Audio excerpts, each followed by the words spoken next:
Hello Rocky star, क्या हाल चाल? तो बढ़िया होंगे, शानदार, मस्त। आप सभी का स्वागत है पीसीआई इंस्टीट्यूट के इस इनक्रेडिबल प्लेटफॉर्म पर। और बेहतर तरीके से हम सब चीज़ों को कवर कर रहे हैं और बहुत जल्द हम सब चीज़ों को कवर कर लेंगे, इसमें कोई दिक्कत नहीं है। ठीक है भाई, टेंशन किसी चीज़ की नहीं लेना है। टेंशन जो लेते हैं वो टेंशन ही ले लेते हैं, बस पता नहीं क्या हो जाता है फिर। तो अगली हेडिंग है हमारी भैया, जो लेसन है वो क्या है भैया? मानव जनन। अब भाई जन्म क्या होता है? जन्म क्या होता है? जब एक पीढ़ी, जब कोई स्पीसीज अपनी प्रजातियों की निरंतरता बनाए रखने के लिए अपनी प्रजाति में वृद्धि करती है, उसे बोलते हैं जनन। या फिर आप कह सकते हो क्या भैया, अपनी प्रजाति की निरंतरता बनाए रखने के लिए क्या होता है भैया? मानव या फिर कोई भी स्पीसीज अपनी प्रजाति की संख्या में लगातार वृद्धि करता है, इसे बोलते हैं क्या? जनन। क्या बोलते हैं? जनन। तो ठीक है भाई, जनन बोलते हैं। तो अब भैया याद रखना हमें एक बात कि युग्मक क्या होते हैं। पता होगा ना युग्मक क्या होता है, अभी इतने दिन से पढ़ते आ रहे हो तो बेहतर तरीके से पता होगा युग्मक क्या होता है।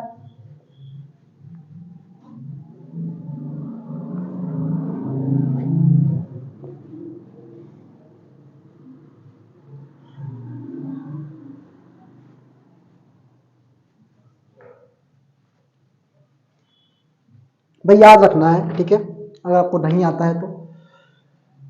नर युग्म, जैसे हमने पेड़ पौधों में पढ़ा था नर युग्मक क्या होता है, पेड़ पौधों में पढ़ा मादा युग्मक क्या होता है, जैसे हम बोलते हैं ना।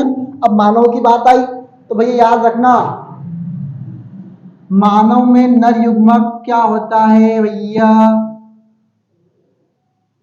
शुक्राणु।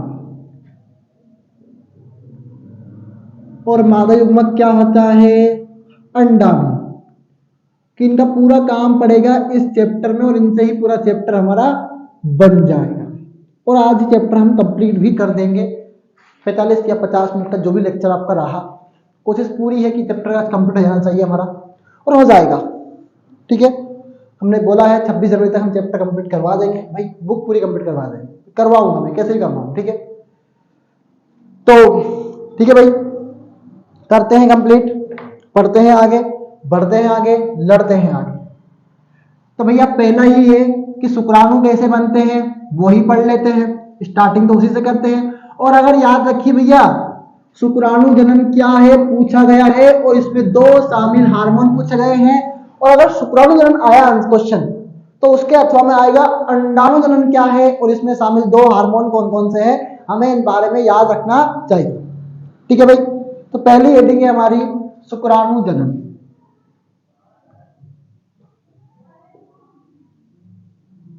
आपके पास अलग हो सकता है, मैं थोड़ा अलग लिखवा सकता हूं कि मेरी आदत है सबसे अलग करवाना।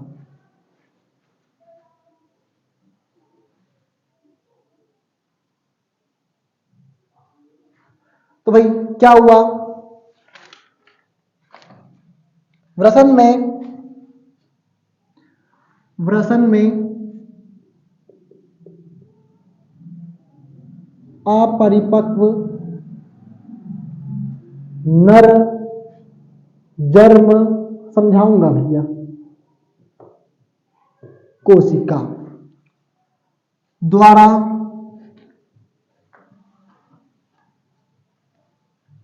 शुक्राणु उत्पन्न करती है। मतलब नर जर्म कोशिका जो है वही क्या करती है? शुक्राणु उत्पन्न करती है।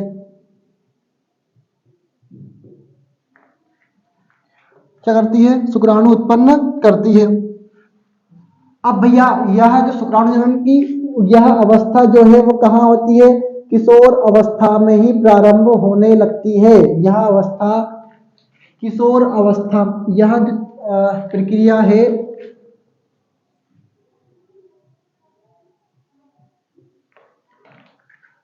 किशोर अवस्था में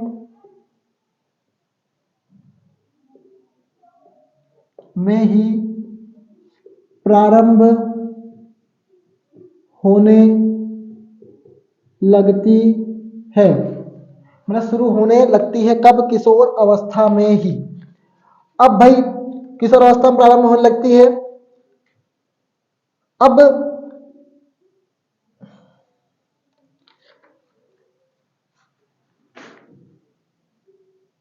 कहानी कहां से शुरू होगी, यहीं से शुरू होगी। मैं छुड़वाऊंगा कुछ ना कुछ इसमें।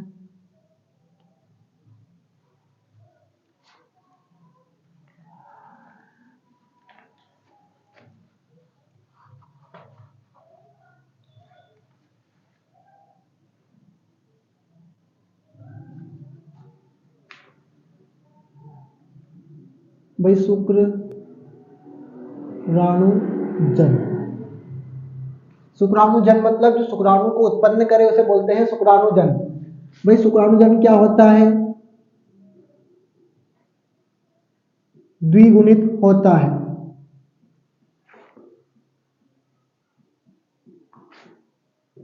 अर्थात 46 गुणसूत्र होते हैं। क्या तो भैया 46 गुणसूत्र होते हैं। अब भाई शुक्राणु जनों में समझाऊंगा मैं इसको पूरे को। शुक्राणु जनों में समय समय पर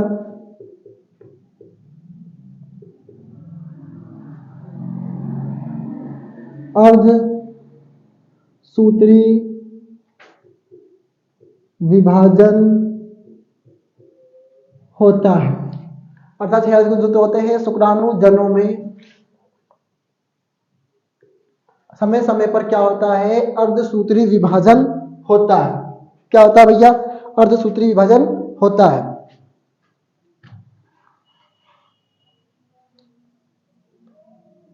जिन्हें क्या बोलते हैं भैया? प्राथमिक शुक्राणु कोशिकाएं। मुझे पता है आपको समझ में नहीं आ रहा है अभी, पर आप लिख सकते हैं जिन्हें प्राथमिक शुक्राणु कोशिकाएं कहते हैं।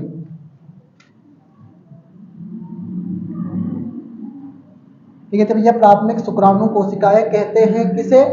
जो उनमें भैया क्या हो? अर्धसूत्री विभाजन होता है उन्हें।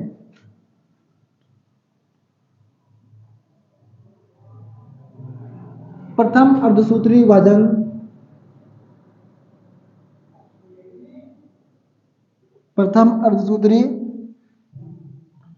विभाजन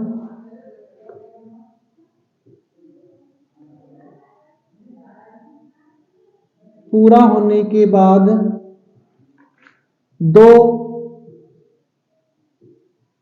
असमान, क्या भैया? दो असमान अगुणित कोशिका की रचना होती है।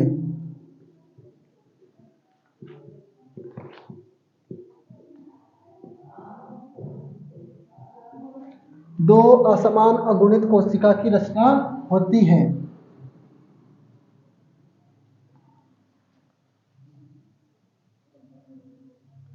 जिन्हें द्वितीयक,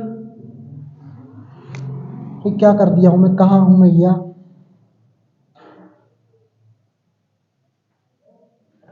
द्वितीयक शुक्राणु में समझाऊंगा इसको, पूरी कहानी को। द्वितीयक शुक्राणु कोशिका कहते हैं। क्या कहते हैं भैया? जिन्हें द्वितीयक शुक्राणु कोशिकाएं कहते हैं।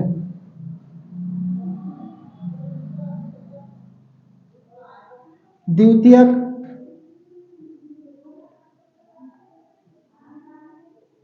शुक्राणु कोशिकाएं दूसरे अर्धसूत्री विभाजन से गुजरते हुए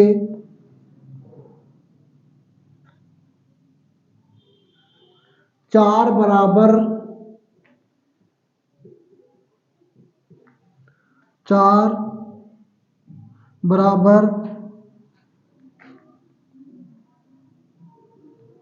अगुणित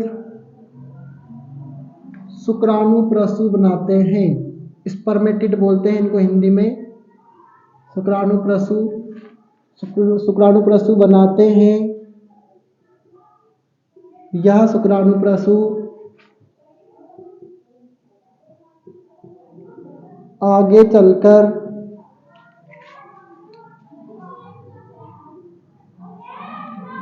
शुक्राणु का निर्माण करते हैं।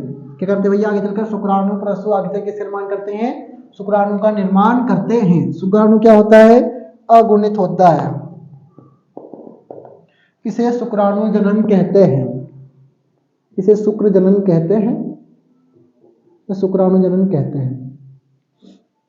भाई अगर 2 नंबर में आएगा तो भी आपको ऐसे ही लिख के आना है, 4 नंबर में आएगा तो भी आपको ऐसे ही लिख के आना है।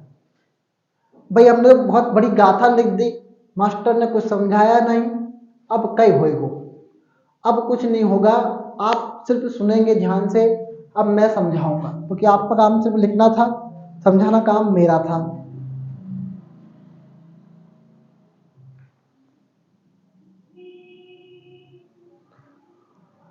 समझाने का काम मेरा था।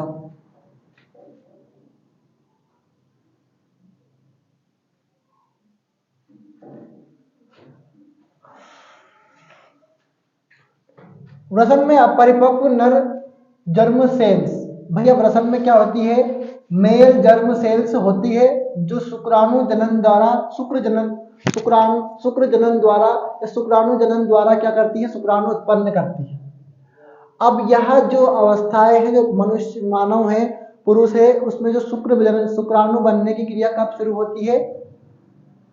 किशोर अवस्था में ही शुरू हो जाती है, यौना आरंभ के समय ही शुरू हो जाती है। अगर हम महिलाओं में देखें कि अंडाणु कब बनता है, तो भैया महिलाओं में अंडाणु बनता है जब वो पेट अपनी माँ के गर्भ में रहे, तभी बनने लग जाता है अंडाणु। आप सोच रहे होंगे है भैया पहले क्रिया शुरू हो जाती है? हाँ भाई सही बात है, पहले ही क्रिया शुरू हो जाती है। अब भैया समय समय शुक्राणु जनों में समय समय पर अर्धसूत्री विभाजन होता है। क्या होता है? समय समय पर अर्धसूत्री विभाजन होता है। मैं समझा रहा हूं इस बात को। मान लो भैया हमने बनाई एक कोशिका। अब भाई ये कौन सी कोशिका है?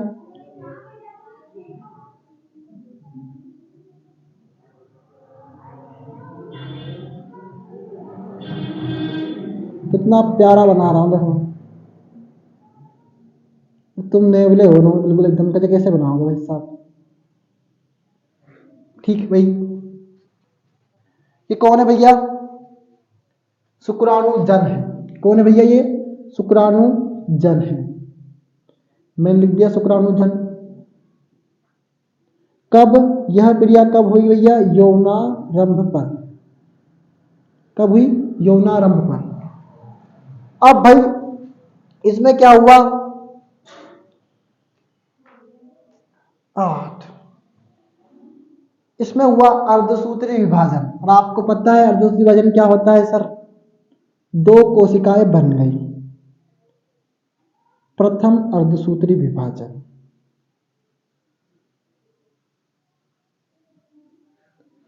अर्धसूत्री विभाजन भाई 2 कोशिका बन गई इनसे।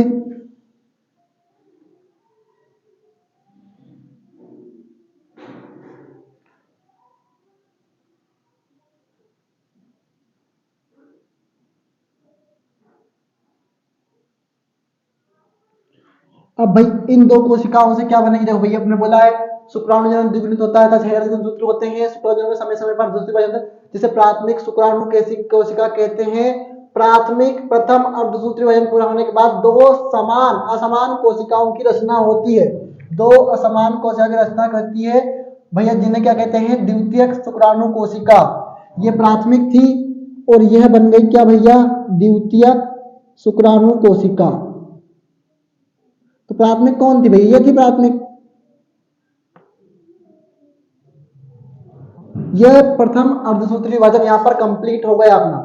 द्वितीयक शुक्राणु कोशिकाएं दूसरे अर्धसूत्री विभाजन से। कहने का मतलब यह है कि यह खुद भी एक कोशिका जो बनी है वो भी अर्ध विभाजन से ही बनी है। किससे बनी है? तो भैया क्या हुआ? इसने क्या करा भैया?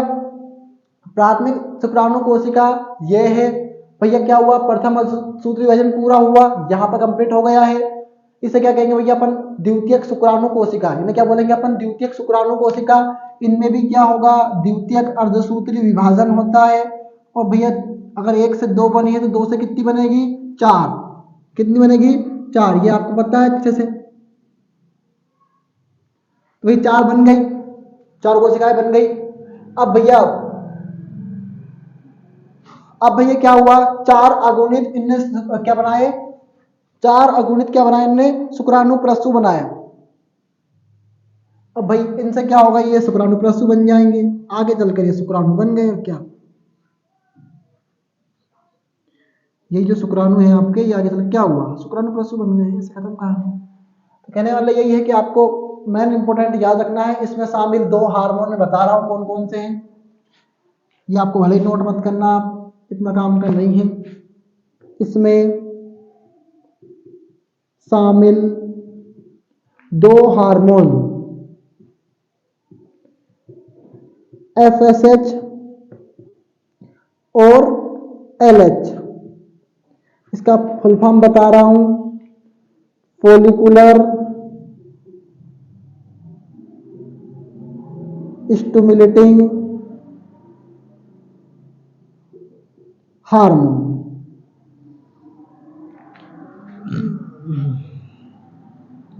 Luteinizing hormone. ठीक है भाई, कर लो नोट।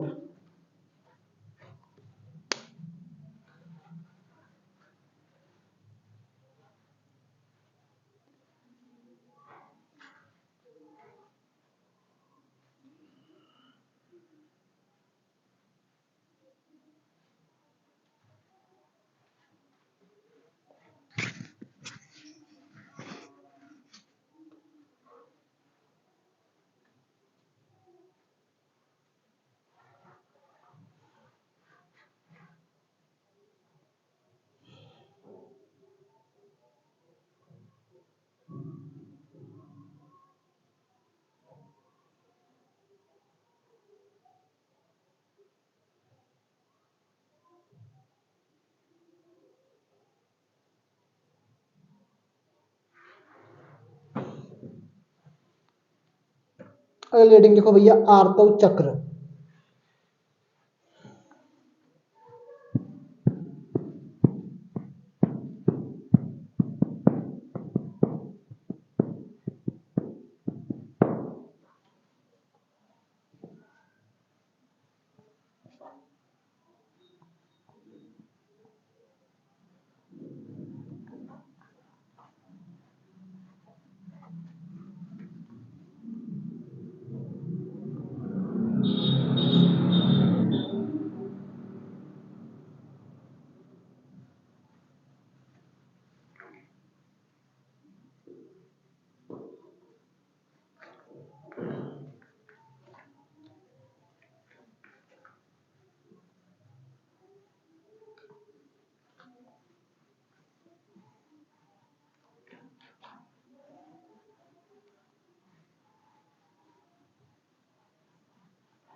अगली हेडिंग कौन सी भैया, आर्तव चक्र।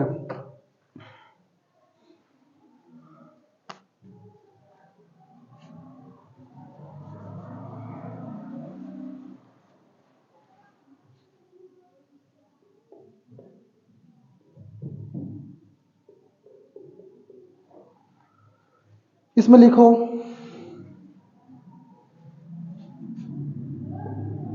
मादा प्राइमेटो, बंदर, कपी, मनुष्य।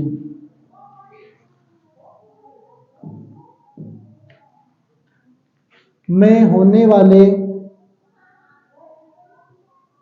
जनन चक्र को आर्तव चक्र कहते हैं। भैया अगर आप चाहो तो शुक्राणु जनन याद कर लो या अंडाणु जनन याद कर लो, बात एक ही है। मैं आपको कोई कंफ्यूजन नहीं डाल रहा हूं, इसलिए मैंने शुक्राणु जनन समझाया है, मैंने अंडाणु जनन नहीं समझाया है, ठीक है। हाँ, आर्तव चक्र कहते हैं, ठीक है भैया, आर्तव चक्र कहते हैं, ठीक है भाई। अब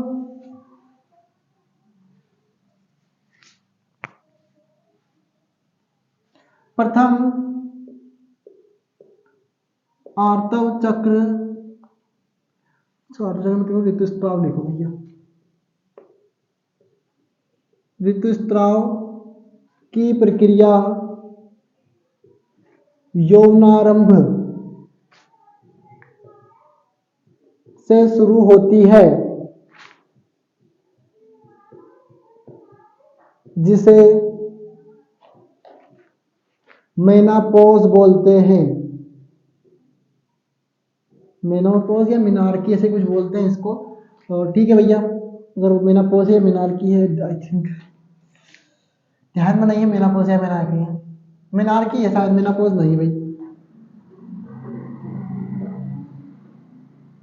मिनार्की कहते हैं। तथा अंतिम ऋतुस्राव 42 से 45 साल की उम्र में होता है।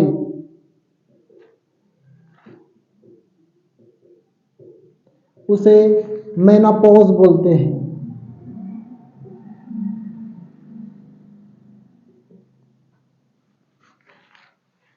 क्या कहते हैं भैया? मेनापोज कहते हैं।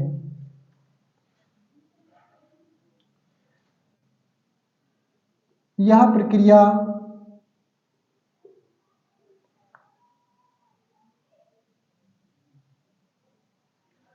28 से 29 दिनों की होती है।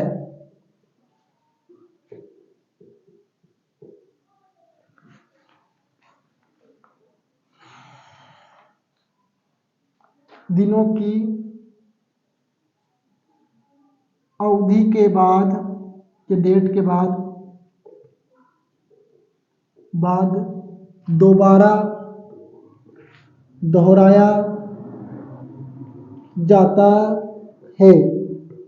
उसे क्या कहते भैया? आर्तव चक्र कहते हैं। मैं समझाऊंगा इस बात को मैं बहुत अच्छी तरीके से। आर्तव चक्र कहते हैं। कहने का मतलब यही है कि महिलाओं में जो भैया 3 से 4 दिनों की जो फेज होता है, ब्लीडिंग फेज जो होता है, उसे बोलते हैं क्या भैया? आर्तव चक्र। अब ये कोई शर्म वाली बात नहीं है। अगर ये नहीं होगा ना भाई साहब, तुम्हारी समष्टि, तुम्हारी प्रजाति सब यहीं धरा का धरा रह जाएगा।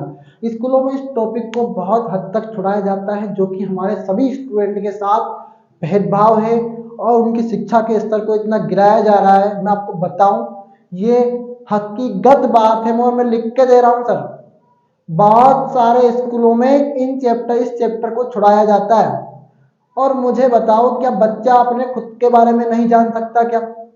क्या स्टूडेंट या बालिका हो या बालक हो, क्या वो अपने भविष्य के बारे में नहीं जान सकता क्या? अरे तुम खुद के बारे में ही शर्म कर रहे हो, तुम्हें धिक्कार है तुम्हारा जीवन पढ़ने में।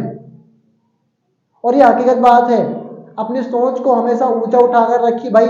लाइफ बहुत अच्छे मोमेंट पर कल को कोई को बीमारी होती है तो कम से कम पता तो रहे भैया कि हाँ बीमारी है, इनका इलाज वहां होता है, किसी हकीम नीम के पास नहीं लेके जाए भाई। हमें वही चीज पढ़नी है जो हमारे काम की है। और फिलहाल यह काम की चीज अगर ये नहीं होगी ना सर, तो आप याद रखिए कि आप इस दुनिया में नहीं होते अब तक, बड़ा भी पढ़ ना रहे होते।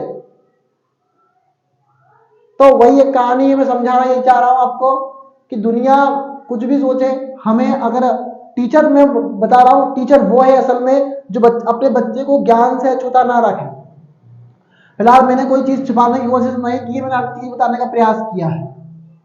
भाई हमने बोला मादा प्राइमेट मतलब मादा जो मादा रहती है, महिलाएं रहती है, उनको जो क्या होता है भैया, उनमें जो मंदर, कपी, मनुष्य, जो एक ब्लीडिंग फेस होती है 3 से 4 दिनों की, 7 दिनों की हो सकती है, जो होती है उसे बोलते हैं आर्तव चक्र। क्या बोलते हैं उन्हें? आर्तव चक्र। अब भैया प्रथम जो ऋतुस्राव महिलाओं में 12-13 साल की उम्र में आता है, लड़कियों में, उसे बोलते हैं भैया क्या होती है, वो उस वक्त परिपक्व होती है ना, उनमें यौनारंभ के जो गुण होने लगते हैं वो शुरू हो जाते हैं। तो जो ऋतुस्राव प्रथम आता है उसे बोलते हैं मीनार की। क्या बोलते हैं उसे? मीनार की। हिंदी में बोले तो रजो दर्शन। क्या बोलते हैं? रजो दर्शन। भाई जो अंतिम होता है 45 से 50 साल की उम्र, 42 से 50 साल की उम्र में, उस टाइम पर क्या होता है भैया, उसे बोलते हैं, जो अंतिम जो ऋतुस्राव होता है उसे बोलते हैं मेनोपॉज। यह प्रक्रिया 28 से मतलब हम बोल रहे हैं 1 महीने बाद फिर आएगी, बोलते ना मतलब कि 1 महीने बाद फिर यह अवधि आएगी, इसे बोला हमने आर्तव चक्र। तो कहने का मतलब यह है कि जो हर 28 दिन बाद दोहराई जाए मादा महिलाओं में, इनमें, उसे बोलेंगे हम आर्तव चक्र। अच्छा मुझे बताइए आप, 45 साल में से मैं घटा दूं 12 साल तो आए 31 साल। कितना है? 31, है ना? 33। हर मंथ एक अंडा, एक अंड या अंडक, जो भी बोलो आप, अंडाणु निषेचित होता है। मतलब कहने का मतलब ये कि अच्छा ये आर्तव चक्र हुआ क्यों? सोचो आप, आर्तव चक्र हुआ क्यों? भाई देखो, आर्तव चक्र इसलिए हुआ कि हर मंथ महिलाओं के जो अंडाणु होता है वो अंडाशय द्वारा मोचित होता है। कि अंडाणु जो बनने की प्रक्रिया है वो महिलाओं में कब शुरू हो गई थी सर? जब वो अपनी माता के गर्भ में थी। तो ये हर मंथ आता है। कहां पर? आपको पता है, इनफंडिबुलम पर। कहां पर? इनफंडिबुलम पर। और आपने देखा होगा तो इनफंडिबुलम क्या होता है सर? भैया इनफंडिबुलम है, यहां पर आता है।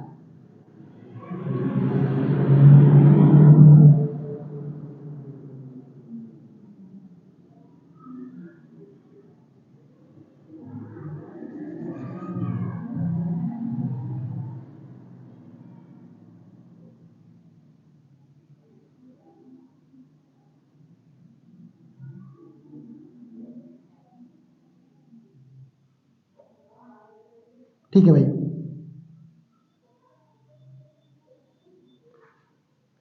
भाई ये क्या है? वेजाइना है।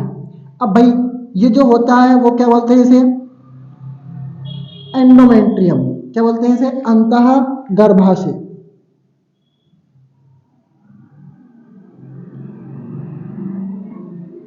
इधर लिखता हूं मैं, अंतः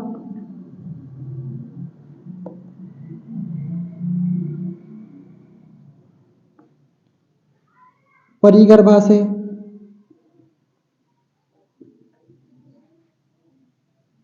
और एक और कोई सा भाग होता है, इसे बोलते हैं गर्भाशय के भाग है। ठीक है भाई। अब भैया यहां पर होती है क्या, मैं बिल्कुल बहुत बेसिक से समझा रहा हूं इस बात को, भाई साहब भागना नहीं है।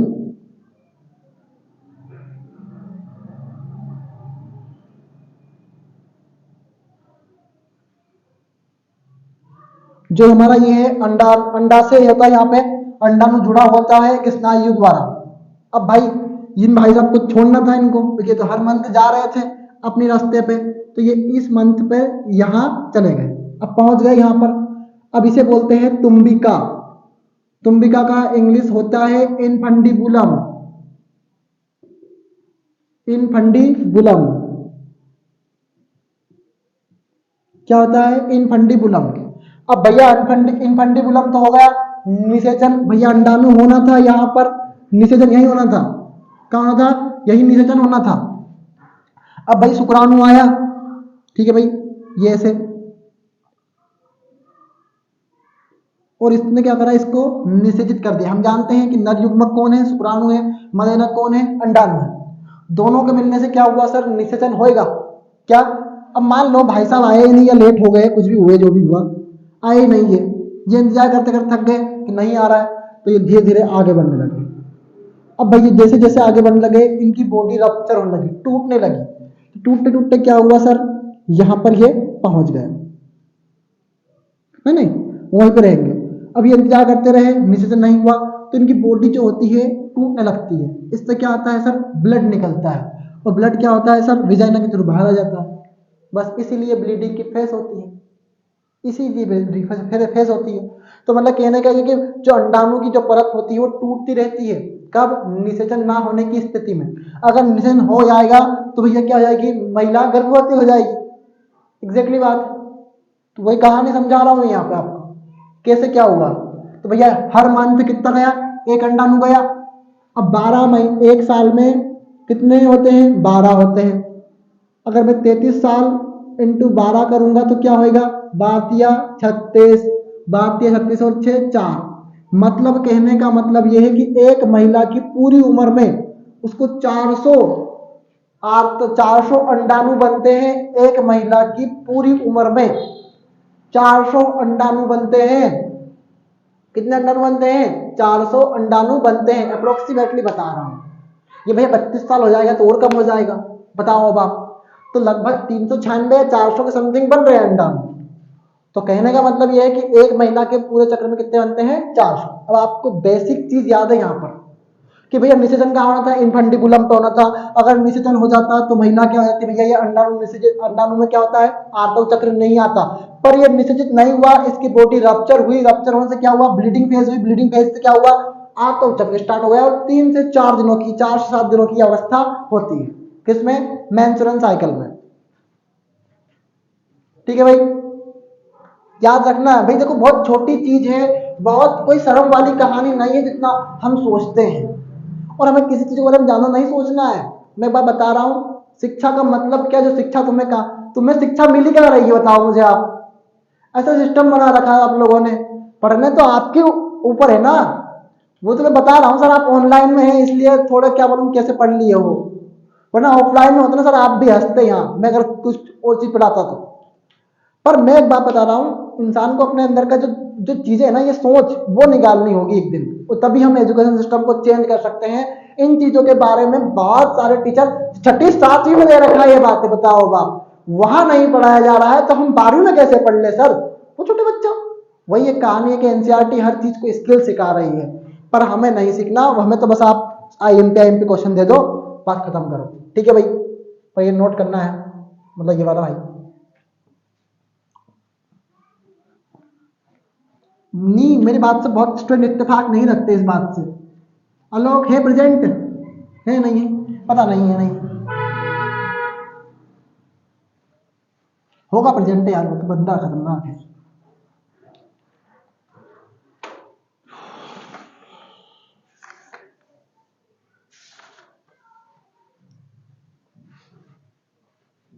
प्लेसेंटा क्या है भैया, अगली हेडिंग, सब आईएमपी करवा रहा हूं।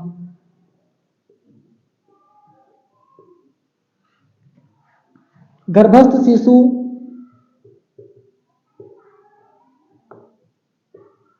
व माता के बीच की एक संयोजक कड़ी को प्लेसेंटा कहते हैं।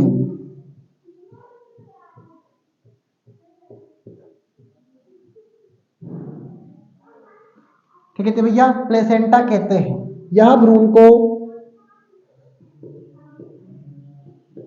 ऑक्सीजन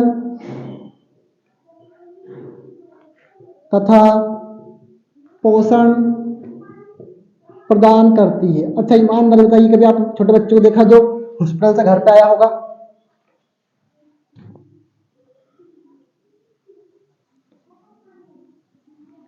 यह भ्रूण को ऑक्सीजन तथा पोषण प्रदान करती है।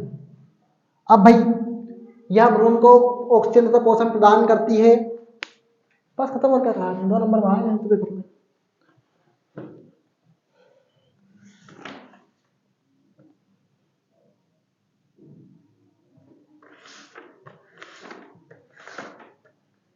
अगली हेडिंग है हमारी, शुक्राणु जनन का नामांकित चित्र पूछेगा हमसे पेपर में।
भाई मेरे हाथ थोड़ा सा ऐसा बन रहा है, आप देख लेना आपके हिसाब से, ठीक है।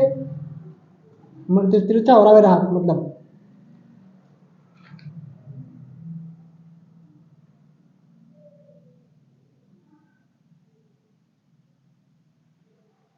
तिरछा हो रहा है मेरा हाथ, आप देख लेना।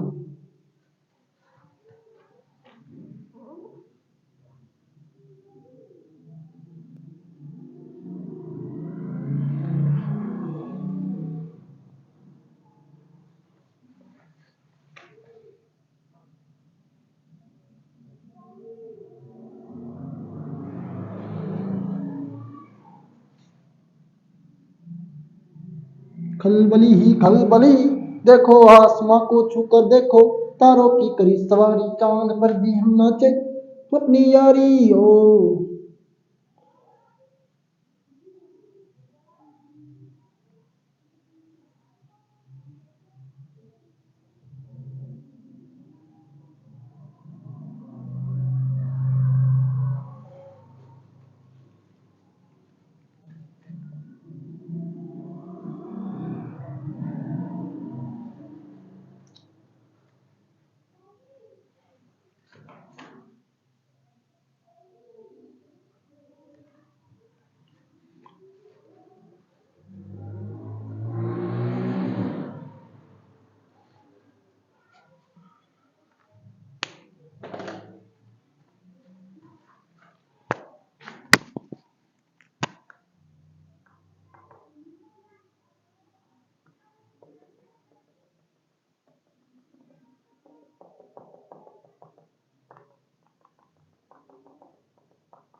भैया ये क्या, कौन सा भाग है? शीर्ष भाग है, मतलब हेड है ये। कौन है भैया ये? हेड। ये कौन है भैया? ग्रीवा। शायद आई थिंक ग्रीवा ही है, बिल्कुल ग्रीवा ही है भैया। कौन है? ग्रीवा। ये कौन सा भाग है भैया? पूंछ, ठीक है। इसमें कौन होते हैं भैया? माइटोकॉन्ड्रिया होते हैं। कौन होते हैं? माइटोकॉन्ड्रिया। और इसमें कौन होते हैं भैया? केंद्रक युक्त गुणसूत्री पदार्थ होते हैं। मैं देखूंगा कैमरा में कैसा लग रहा है। इसमें कौन होता है भैया, जीवद्रव्य होता है, टोपी होती है, ठीक है भाई, और इसे बोलते हैं एक्रोसोम। क्या बोलते हैं इसे, एक्रोसोम। हिंदी में लिखो या इंग्लिश में लिखो, बात तो एक ही है, एक्रोसोम मैंने अग्रपिंडक, ठीक है। हाँ ठीक है भैया, आपसे तो अच्छे बनाया मैंने। कर लो नोट जल्दी जल्दी, खत्म करें इसको कहानी फिर।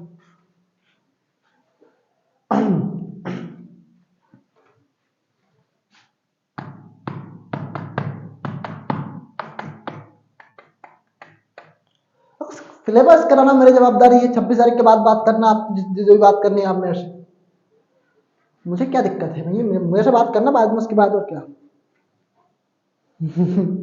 डरा रही है मास्टर, डरा नहीं रहा हूँ सर, समझा रही हम बस। हाँ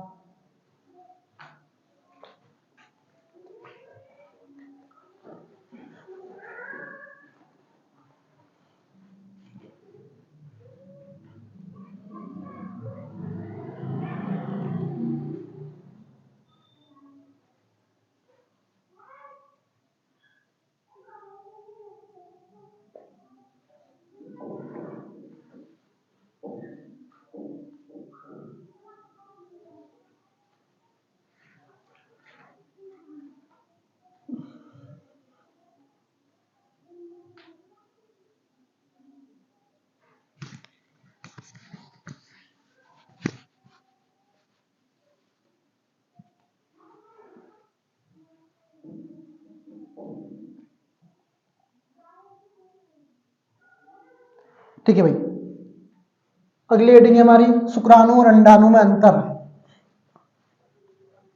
पहले शुक्राणु जनन अंडाणु जनन में अंतर लिखेंगे, फिर उसके बाद लिखेंगे शुक्राणु अंडाणु में अंतर, ठीक है भाई।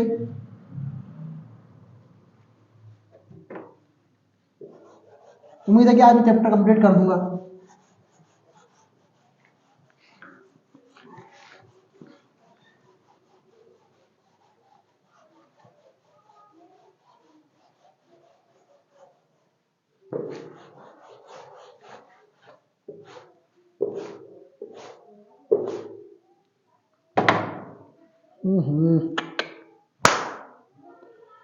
अगली हेडिंग क्या है हमारी, शुक्राणु जनन अंडाणु जनन में अंतर भैया।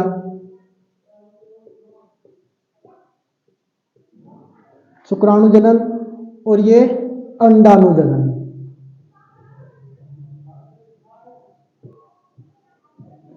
भैया यह प्रक्रिया क्या होती है, यह नर के वृषण में होती है, और यह क्या होती है भैया, यह प्रक्रिया मादा के अंडाशय में पूरी होती है, ठीक है भाई। नंबर 2, यह इन शुक्राणु जनन का बनना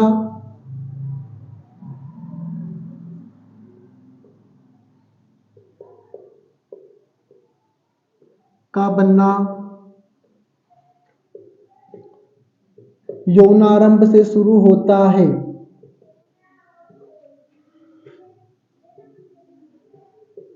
शुरू होता है।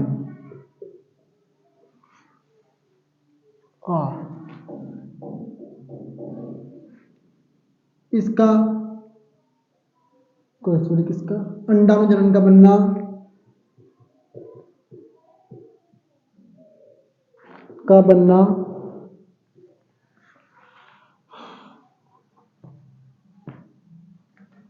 बनना कब होता भैया, भ्रूणी परिवर्धन, मतलब भ्रूणी परिवर्धन मतलब महिला जो लड़की है वह अपनी माता के गर्भ में ही है, तब से शुरू हो जाता है भ्रूणी परिवर्धन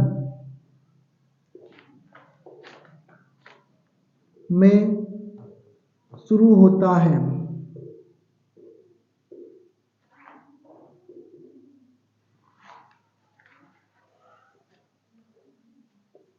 इसमें उत्पन्न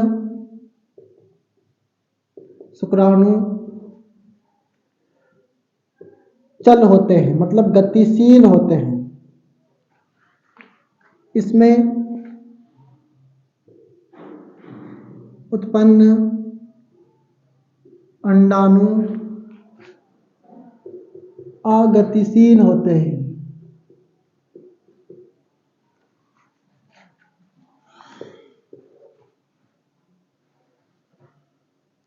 इसमें उत्पन्न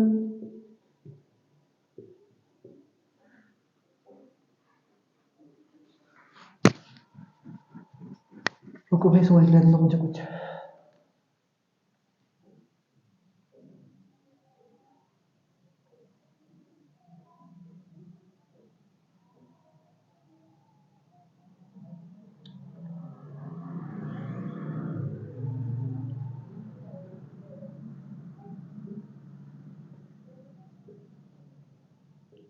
चार शुक्राणु बनते हैं।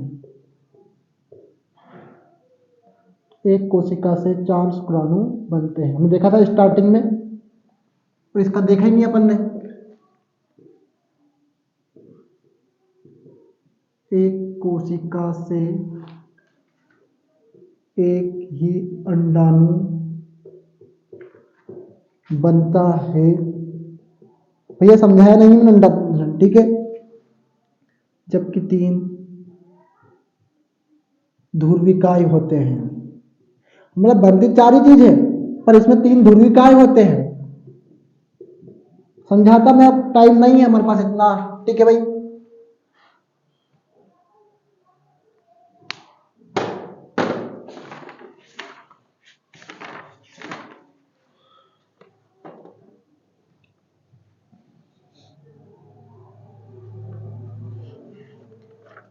वृषण का प्रमुख कार्य है शुक्राणु को बनाना, अंडाशय का प्रमुख कार्य है अंडाणु का बनना। और क्या कर लोगे बताओ उसमें तुम आप मुझे।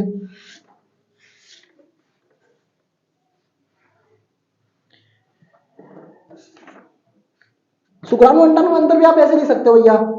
शुक्राणु क्या बनता है, नर के वृषण में बनता है। अंडाणु का बनता है महिला के अंडाशय में बनता है। इसका प्रारंभ कब, शुक्राणु का बनना प्रारंभ कब होता है, यौनारंभ से शुरू होता है। अंडाणु का बनना, जनन हटाना है कुल मिला के, वहां से जनन हटा देंगे, फिर प्रेजेंट हो जाए। इसमें शुक्राणु जो होता है चल होता है। और एक और कर लूं भैया मैं, कर बढ़ा दूं यहीं पे तुम्हारे लिए, चलो चलो।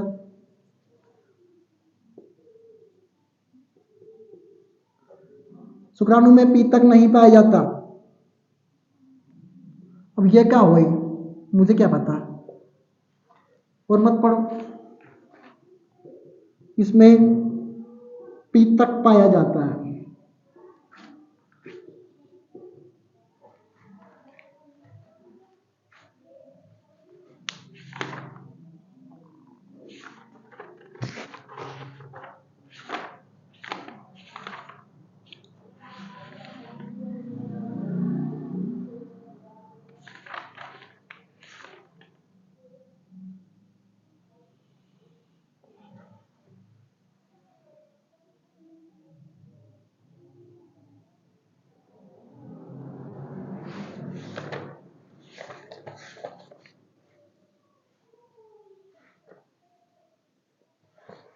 अब अंडाणु का आंतरिक चित्र बनाते हैं अपन, ठीक है। लिख लो यार तुम।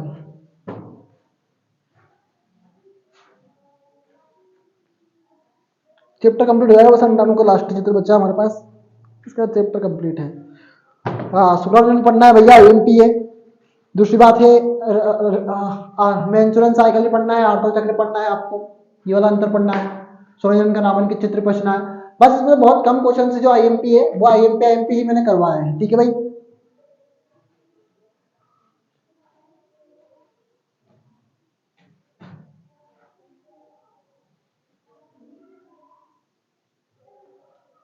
तेरे लिए आएंगे और जाएंगे जाने से।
ये क्या लिख लिया बे? हैं? ये कास्ट खतरनाक है यार, कैमरा दिखाते हैं तो यार भाई, तो बहुत खतरनाक हो आप तो यार। चलो बढ़ते हैं आगे, बढ़ते हैं आगे, लड़ते हैं आगे। किससे लड़ना है? किसी से नहीं लड़ना भैया। हाँ।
लाल से है पूरा भैया।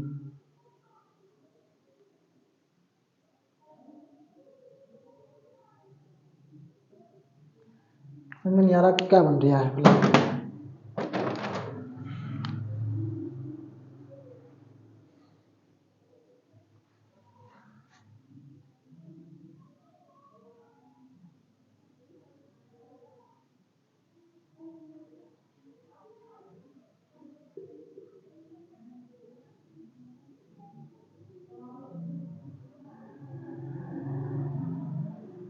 तुमसे अच्छा बन जाए तो और बना लेना भैया, मैं किसी को ना रोक दिया।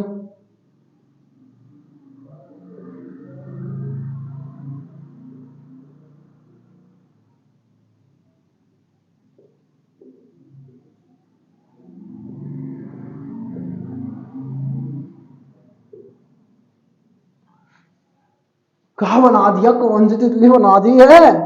हाय भाई साहब, क्या नहीं पता तुमको? तितली पता लग रही है तुमको? ये तितली नहीं है, ये भाई साहब कोरोना रेडिएटा है। कौन है? Corona radiata. और जो ये तुम्हें हरी हरी दिख रही है वो है जोना पेलिसुडा। जोना पेलिसुडा।